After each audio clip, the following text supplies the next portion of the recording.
Olá, seja bem-vindo a mais um estudo bíblico. Eu sou o Gunter, sou seminarista e sirvo na Igreja Presbiteriana da Freguesia do Ó, que você pode conhecer melhor aqui no link que está na descrição desse vídeo. Nós daremos continuidade no nosso estudo da oração do Pai Nosso, em que nós estamos olhando petição a petição, parte a parte dessa oração, como que ela serve de modelo para a nossa vida de oração e para a nossa vida cristã, de um modo geral, já que ela trata de temas centrais da fé cristã. Nós daremos continuidade hoje estudando a terceira e última petição com relação a quem Deus é. Nós começaremos ela hoje e concluiremos no próximo estudo. E para fazer isso, nós vamos começar lendo aqui o texto de Mateus 6, do 9 ao 13, que diz o seguinte: Portanto, vós orareis assim: Pai nosso que estás no céu, santificado seja o teu nome.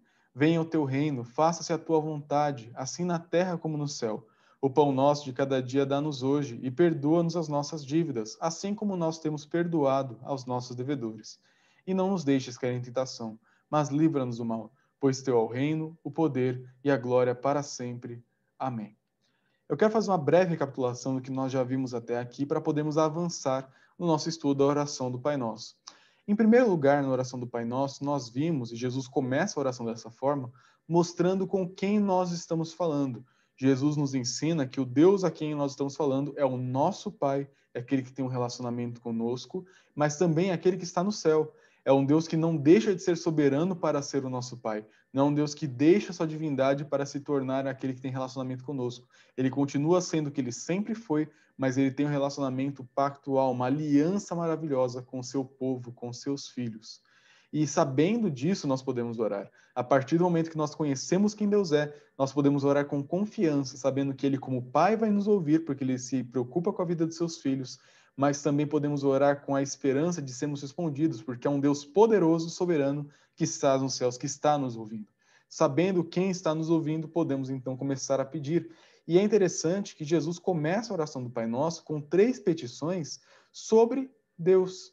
Isso já é algo muito revelador sobre a nossa vida de oração. Jesus mostra na oração do Pai Nosso a ordem natural que o nosso coração deve seguir, que é a ordem de colocar Deus acima de tudo e de todos, amar a Deus acima de todas as coisas, com todo o coração. E se nós amamos a Deus de tal forma, até mesmo nossas orações vão refletir esse modelo. Nós vamos começar orando para que o nome de Deus seja santificado, reconhecido na criação, reconhecido no meio do seu povo, que o nome dele seja honrado por tudo e por todos, e nós devemos nos dispor a fazer com que isso aconteça.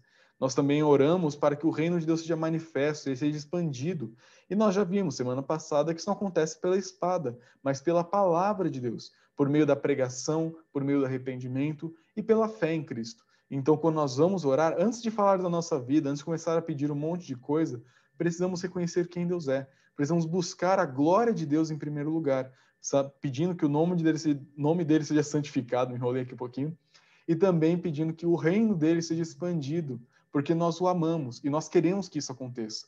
E hoje veremos o começo da última petição com relação a Deus, que diz que a tua vontade seja feita a tua vontade. Porque se Ele é o nosso Pai, se Ele é o Criador, se Ele é o nosso Rei, se Ele é o Deus Santo que nós queremos que seja reconhecido por tudo e por todos, nós também, naturalmente, devemos buscar a vontade dEle em primeiro lugar em nossas vidas. Mas o que significa esse seja feita a tua vontade?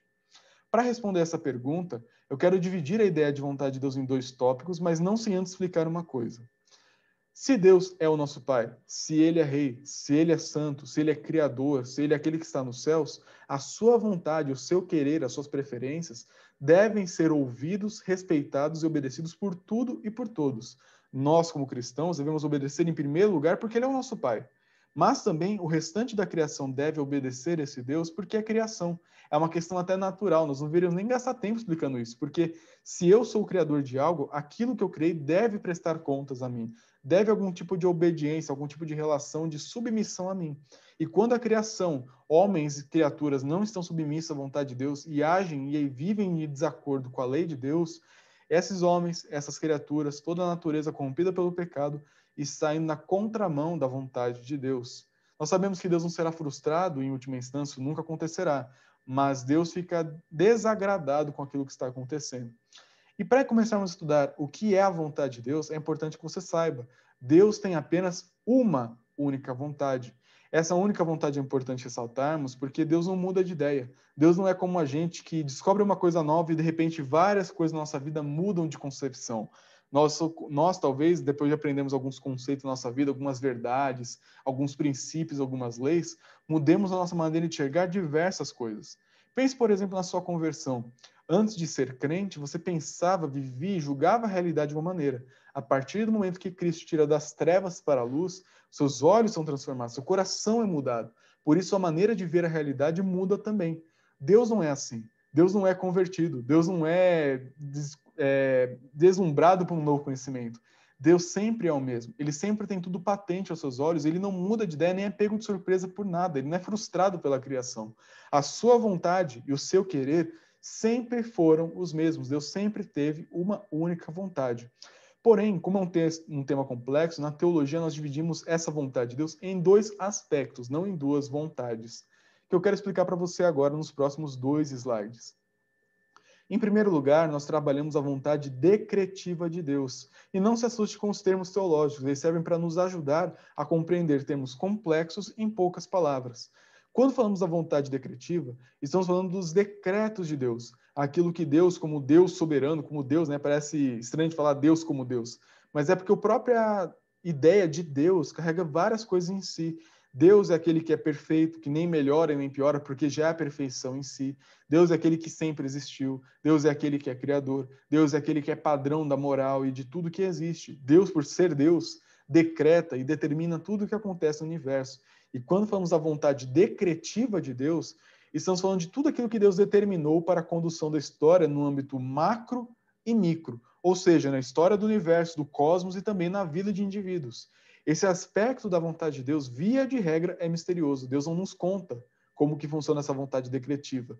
Por exemplo, pense nas eleições dos Estados Unidos. Agora que eu estou gravando esse vídeo, nós não temos ainda o resultado da eleição, se vai ser o Joe Biden, se vai ser o Donald Trump, ou pense nas eleições futuras do Brasil ou de qualquer outro lugar.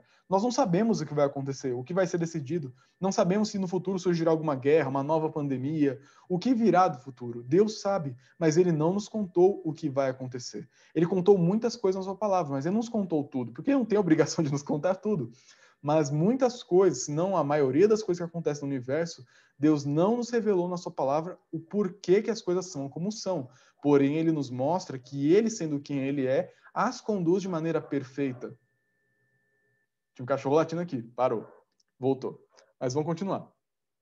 E Deus, sendo perfeito do jeito que ele é, ele determina toda a história para que siga do caminho que ele determinou de maneira perfeita. Quando nós falamos da vontade de Deus na linguagem de Paulo em Romanos, nós sabemos que ela é boa, perfeita e agradável. É uma vontade que sempre vai trazer benefício para a honra e a glória de Deus. Pense, por exemplo, nos textos de Isaías 43:13 e também do Salmo 115, versículo 3, quando nos dizem o seguinte: ainda antes que houvesse dia, eu era. Deus que está falando com o povo aqui.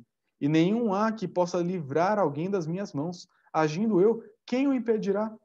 Deus tem o controle e tem o poder de fazer com que tudo aquilo que ele determinou se concretize. Ele não é frustrado por ninguém.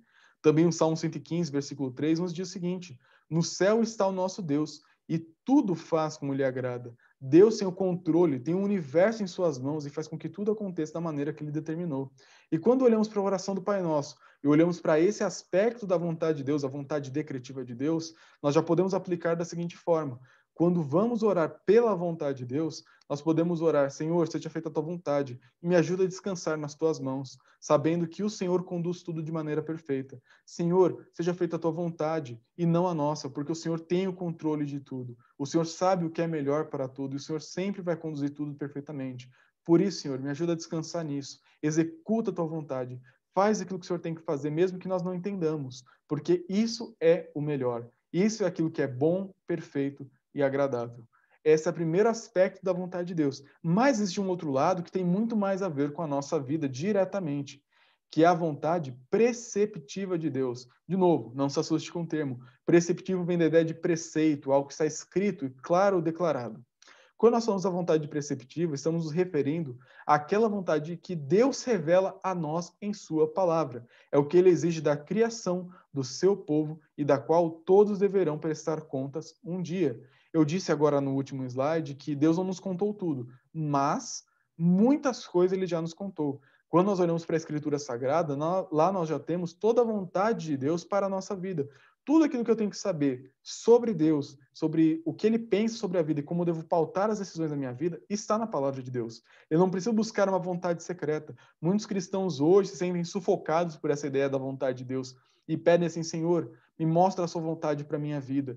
Quando, na verdade, Deus já mostrou na palavra. Só que nós amamos esse subjetivismo, porque ele parece místico, parece piedoso. A gente pedir que Deus nos mostre aquilo que está secreto. Senhor, com quem eu devo me casar? Senhor, que curso eu devo fazer na faculdade? Senhor, que rumo que eu devo seguir na minha vida profissional? Senhor, Deus não vai nos falar. Ele não vai te contar em oração, nem em sonho, com quem você vai casar, que profissão você vai fazer e nem para onde você vai morar. Ele não vai te falar, então para de pedir por isso. E se ele te falar, não dá para a gente provar de que realmente foi Deus, não foi apenas um sonho, alguma intenção do seu coração. Deus não vai fazer isso. Por quê? Ele já falou na palavra tudo aquilo que ele quer que você saiba sobre a vontade dele. Ele já te falou na palavra qual é o padrão dele para casamento. Ele já falou na palavra dele qual é o padrão dele para trabalho, para lazer, para investimentos, para tudo mais. O problema nosso é que nós somos preguiçosos. Nós não queremos ler a Bíblia, nós não queremos aprender o que ele fala e queremos buscar piedosamente essa vontade secreta que Deus não nos contou. E nós não devemos viver assim. Nós devemos viver pelo que está escrito. Os crentes devem ser vistos como aquele povo da Bíblia. O povo carrega a Bíblia debaixo do sovaco e lê essa Bíblia. E guarda ela no coração e vive de acordo com ela. O nosso problema hoje como igreja é que nós queremos viver pelo subjetivismo, por aquilo que a gente sente, por aquilo que a gente acha, por aquilo que a gente adivinha, e não pelo que sai revelado. Nós precisamos aprender que a vontade de Deus, que para a nossa vida, que Ele quer que a gente saiba, já está na Escritura. É claro, nem tudo é tão fácil de entender, por isso que eu faço esses vídeos aqui na internet, justamente para te ajudar a entender a palavra de Deus no que eu puder. E se você tiver alguma dúvida, escreva no comentário que eu sempre terei alegria em tentar te esclarecer alguma questão. Eu também preciso de esclarecimento, então também pergunto para outros. É o trabalho da Igreja de Cristo, nos esclarecermos mutuamente na palavra do Senhor. Então, nós precisamos buscar conhecer a vontade de Deus na palavra, a vontade já revelada. Olhe para Miqueias 6:8 e para Eclesiastes 12:13. Ele te declarou, ó homem, o que é bom, o que é que o Senhor pede de ti, o que Deus busca na nossa vida, o que Ele espera de nós. Que pratiquemos a justiça, vivamos de acordo com a palavra, de acordo com o que é justo, amemos a misericórdia, andemos humildemente com o nosso Deus. Deus espera isso de nós, obediência à palavra, viver de acordo com a justiça, viver de acordo com a santidade de Deus. Em Eclesiastes 12:13 nós temos o seguinte: de tudo que se tem ouvido, o resumo é: teme a Deus e guarda os seus mandamentos, porque isso é o dever de todo homem. Nós, ainda mais do que todos os outros homens, nós, por sermos povo de Deus, precisamos conhecer bem a Bíblia. Precisamos ler a Bíblia, conhecer o seu conteúdo. Precisamos saber qual a opinião de Deus sobre o meu casamento, qual a opinião de Deus sobre as minhas economias, qual a opinião de Deus sobre meus estudos. Nós precisamos conhecer isso, porque senão nós vivemos por aquilo que nós queremos e achamos melhor e nem sempre por aquilo que Deus quer para a nossa vida. Por isso que é um grande exercício de humildade nos submetermos à palavra. Por isso que talvez nós, e aqui eu digo nós, talvez você seja o seu caso, precisamos buscar ler mais a Bíblia, porque nós não estamos lendo. Nós estamos desprezando e terceirizando o nosso conhecimento bíblico para o sermão de domingo, para um vídeo no YouTube, para a nossa escola dominical, quando, na verdade, nosso desejo pela palavra deveria ser incessante, deveria ser contínuo todos os dias. Nós não deveríamos descansar sem saber o que Deus quer da nossa vida. Por isso, se você tem vivido uma vida que tem se acomodado naquilo que dá certo, naquilo que te agrada, naquilo que funciona, cuidado. Nem sempre esse é o melhor caminho. Na verdade, esse nunca é o melhor caminho. Nós precisamos pautar a nossa vida pela palavra, não por aquilo que nos faz sentir bem, não por aquilo que traz mais benefício para outras pessoas, porque nós temos um padrão bom, perfeito e agradável que é a vontade de Deus. E se nós a seguimos, isso vai trazer benefício para a nossa vida e para outras pessoas também. O nosso padrão de ética, o nosso padrão de vida é a palavra do Senhor. E então, nesse aspecto, nós podemos orar a oração do Pai Nosso dizendo: Senhor, seja feita a tua vontade na minha vida. Me ajuda a viver de acordo com os seus mandamentos. Me ajuda a amar a sua palavra, te conhecer e conhecer a sua vontade para viver de acordo com aquilo que o Senhor quer para mim, aquilo que o Senhor já falou na sua palavra. Me torne humilde, me torne submisso à sua vontade, ao seu querer já revelado na Escritura, e faça com que outras pessoas venham a reconhecer o Senhor, venham a viver de acordo com seus padrões e não em rebeldia. E só um parêntese aqui que é muito importante falarmos, porque a gente pode entender muito mal isso aqui. Eu não estou falando que nós devemos obedecer à lei para então ficarmos bem com Deus, tá? Isso aqui é um erro que nós não devemos cair. A lei de Deus ela serve sim para a vida do cristão. Alguns cristãos pensam assim, não estamos debaixo da lei, sim debaixo da graça. Isso é verdade. Mas o que significa não estar debaixo da lei? É não estar debaixo da maldição da lei. Não significa que a gente pode pegar o Antigo Testamento e rasgar ele ou desprezar os 10 mandamentos. Eles servem de padrão para a nossa vida. O que Cristo nos livrou da lei é da maldição da lei, porque ele recebeu essa maldição no nosso lugar. Mas ele não anulou a lei. Ele mesmo fala isso em Mateus 5,17. Eu não vim para anular a lei, eu vim para obedecer. Eu vim para viver de acordo com essa lei. E vocês também devem viver melhor do que os escribas e fariseus. A justiça de vocês, a obediência de vocês à lei deve superar a deles. Por quê? Jesus não veio para rasgar a Bíblia. Ele veio para nos fazer obedecer a Bíblia de uma maneira que nós não conseguiríamos se ele não tivesse feito o que fez na cruz por nós. Por isso, se nós somos cristãos, ainda mais devemos nos debruçar sobre a Bíblia e buscar nela princípios para a nossa vida. Não para sermos aceitos por Deus, mas porque um dia nós já fomos aceitos por Ele. Jesus nos salva da maldição da lei e nos leva de volta para a lei, para vivermos de acordo com ela de maneira que agrada ao Senhor. E aqui eu quero comentar rapidamente sobre 2 erros que algumas pessoas cometem quando tratamos esse assunto da vontade de Deus. Alguns pensam que nada vai acontecer se a gente não orar, que se eu não orar, se eu não jejuar, se eu não acordar de madrugada, se eu não fizer N coisas, Deus não vai fazer o que ele tem que fazer. E tudo a minha vida de ruim está acontecendo porque eu não orei da maneira tal, fiz jejum tal e fiz tal coisa tal. É claro, Deus faz muitas coisas na nossa vida através da oração. O próprio Tiago nos diz em sua carta que nós não recebemos algumas coisas em oração porque pedimos mal, ou porque até mesmo não pedimos. Nós precisamos sim pedir, precisamos sim orar, precisamos sim jejuar e viver uma vida de intensa devoção a Deus. Mas não pensando que somente é assim que Deus trabalhará. Ele sempre agirá da maneira que Ele quer. Ele usa as nossas orações, mas também age independente delas. Por isso, não se veja como aquele que faz a mão de Deus acontecer. Tem gente que pensa que a oração faz a mão de Deus se mexer. Isso é uma mentira. Deus faz a sua mão se mexer do jeito que ele quer. Só que ele utiliza as orações dos seus filhos para realizar os seus propósitos.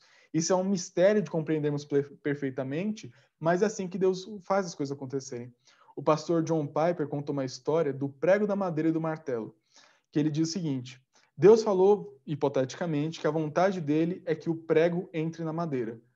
Alguns cristãos vão olhar para o prego, para a madeira, e vão começar a orar para que o prego entre na madeira.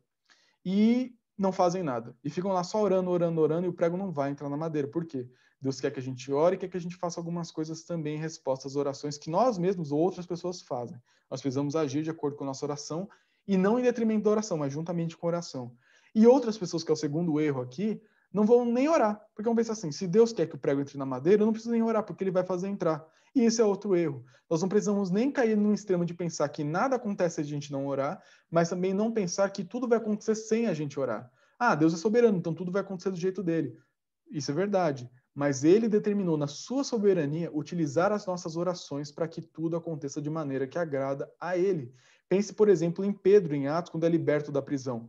Deus utilizou a oração da igreja para que Pedro fosse liberto, mas ele foi quem libertou Pedro da prisão. Deus utiliza a oração do seu povo para executar os seus decretos neste mundo que nós vivemos. E eu quero encerrar nosso estudo aqui trabalhando aquela ideia de aplicação prática para a nossa vida. Eu já disse nos outros estudos que quando nós oramos por algo, precisamos estar dispostos a viver a resposta dessa oração em nossa vida. Então, quando falamos da vontade de Deus, em primeiro lugar, nós precisamos aprender a orar pedindo que Deus nos conforme essa vontade, para que, conhecendo a Bíblia, conhecendo aquilo que Deus já revelou da vontade dele para nós, vivamos de acordo com isso. E também aquilo que Deus não nos revelou, que nós nos conformemos a isso e saibamos que Ele está no controle daquilo que Ele não nos revelou também. Mas também, em segundo lugar, é importante que ao viver nós vivamos de acordo com essa palavra, antes de pensar e viver pelo que não é revelado. Lembre-se, não caia naquele subjetivismo. Deus me mostra a vontade, Deus me coloca no centro da sua vontade. Ele já falou o que ele quer. Então pare de pedir por coisas que ele já te revelou, mas peça à medida que você vive aquilo para que ele te capacite a viver daquela forma, que te dê esclarecimento da palavra sobre os assuntos que você tem dúvidas, sobre os quais você tem vontade de conhecer mais a vontade de Deus sobre aquilo. Um texto que pode te ajudar muito e que mudou minha vida quando eu conheci esse texto é o texto de Deuteronômio 29, que nos diz o seguinte: as coisas encobertas, escondidas, misteriosas, pertencem ao Senhor, o nosso Deus. Porém, as reveladas nos pertencem, elas são da nossa conta. A nós, aos nossos filhos para sempre. Para quê? Para que cumpramos todas as palavras dessa lei, De novo, não para ganhar a vida, mas porque nós já ganhamos, porque somos povo de Deus, precisamos viver de acordo com a palavra. Por isso, não fique buscando aquilo que Deus não te falou na palavra. Não fique buscando esse subjetivismo que é tão bonito nos nossos dias.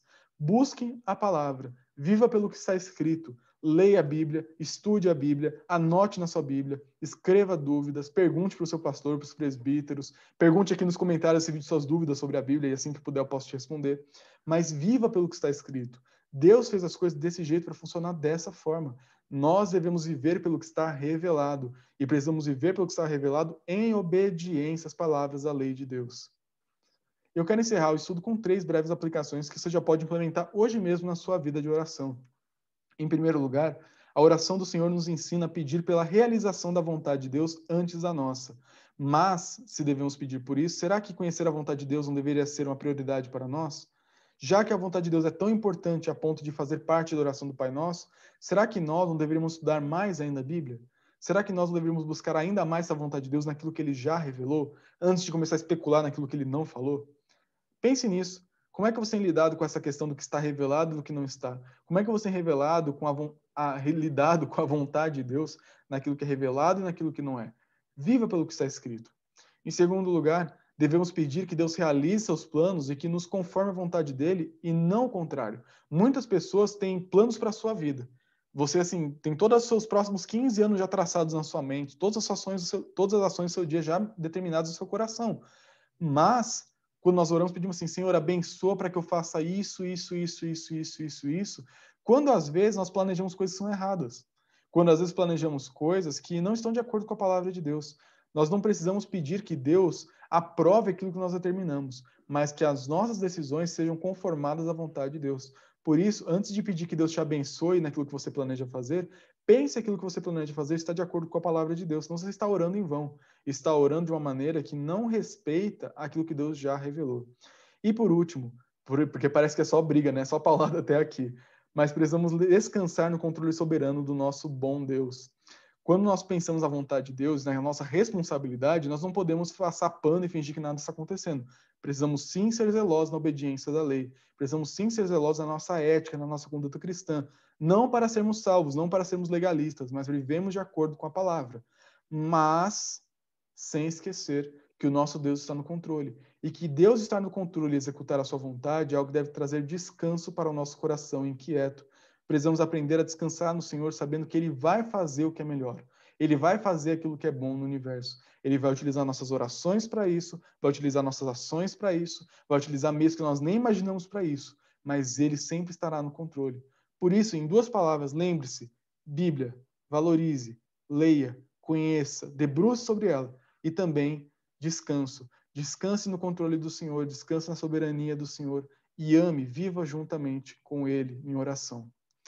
Espero que esse estudo seja uma bênção na sua vida. Surgindo dúvidas, comentários, algo que eu falei que não ficou muito claro, uma dúvida que você tem, alguma pergunta sobre a Bíblia que você quer que eu responda, escreva aqui nos comentários do vídeo que eu teria a alegria de responder, talvez no comentário, talvez gravando um vídeo extra aqui só para responder a questão, se for algo que eu acho que é válido de responder para todo mundo assim. E te vejo no próximo estudo semana que vem. Que Deus te abençoe e te guarde debaixo das suas mãos poderosas.